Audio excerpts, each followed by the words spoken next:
All right, welcome. So here we are in Shibuya, at the Shibuya Scramble here. And there's been lots of talk of over-tourism, of course. But interestingly, Tokyo is actually already built to handle massive crowds. And that's what we'll see throughout this video today.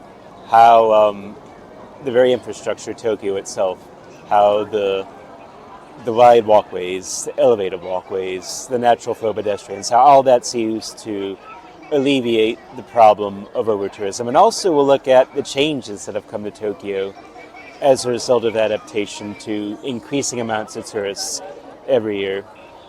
Now this is an example of the over-tourism in action. That's the Hachiko statue, but you can see here tourists are standing patiently in line to go get their picture taken. Sometimes when it gets really packed, you'll see staff here and signs pointing the way, but it's not actually the most packed right now, believe it or not.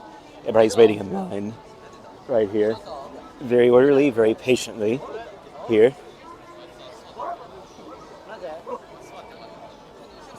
Get their picture taken there, but I think we'll go towards the center guy here, center guy area in Shibuya to show you how the city is moving people through more crowded areas here. All right, we're off on the Shibuya Scramble. This is a long tradition here. One of the busiest intersections in the world.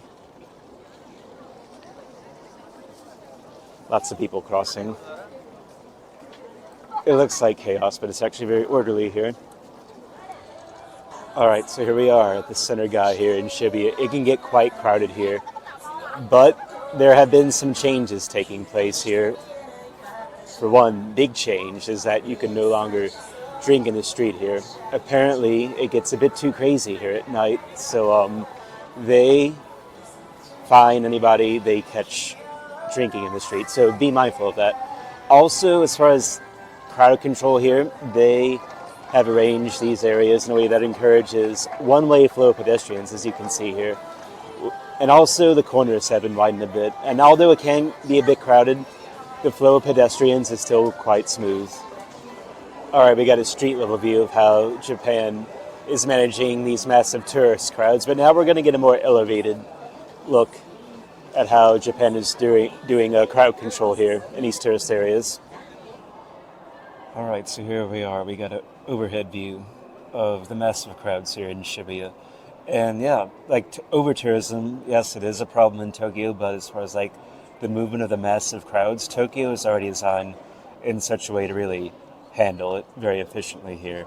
It uses a natural flow of pedestrians, also elevated walkway like we're at right now, and just widen like sidewalks and walkways. You don't really feel like the massive crowds. You can see them, of course, but it's always a continuous flow of people, really, no matter where you go in Tokyo, which makes it very easy, actually surprisingly easy, to navigate these massive crowds for most pedestrians. But anyway, we're going to leave Shibuya here, and we're going to go next to Harajuku to see just how Tokyo manages all these crowds of tourists.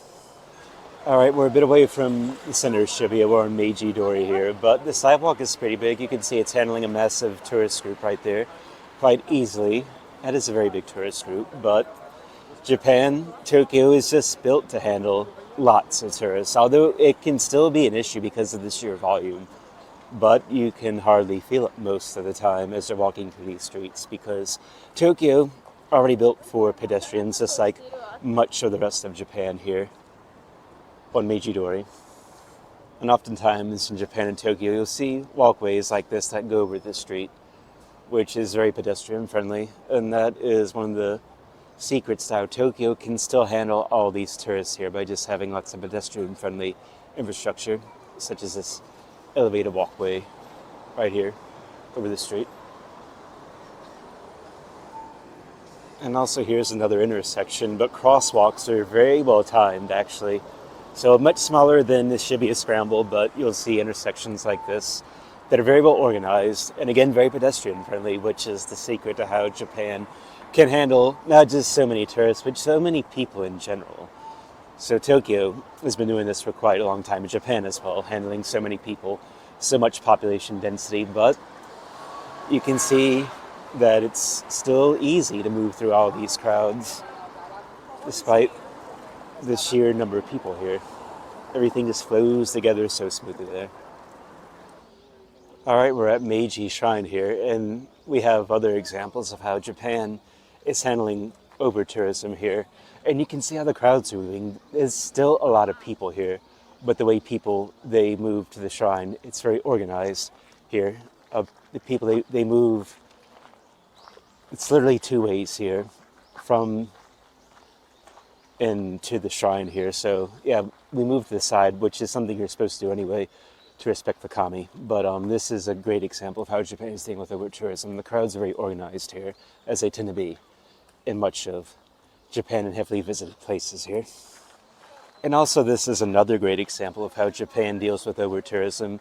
You'll see at photo spots like you saw at the Hachiko statue here. There's often lines, and that's just how it goes at photo spots. You stand in line and you wait to take a photo, which really helps to deal with problems of just over-tourism and tourist crowds in general here.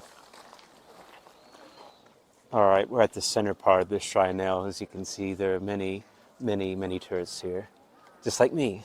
But also, another way that Japan is adapting to over-tourism is to remind people that you're not really supposed to take pictures of certain places, like ahead. I can't really get any closer because pictures aren't allowed there.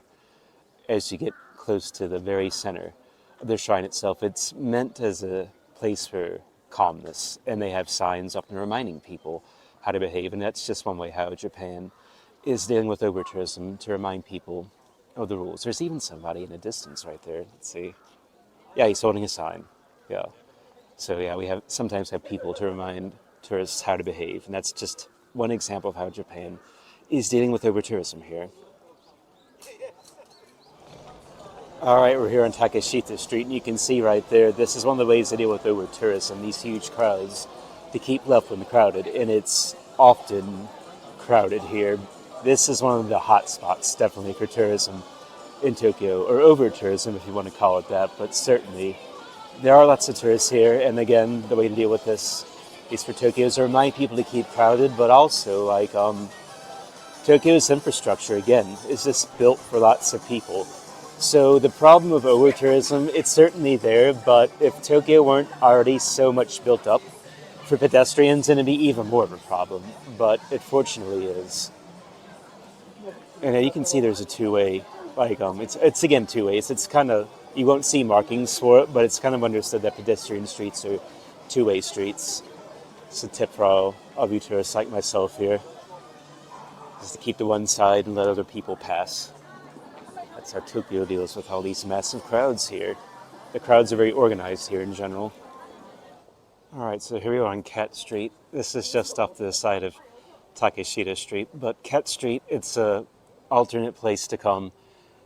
It's been promoted recently to deal with over-tourism, to sort of spread out the crowds, if you will.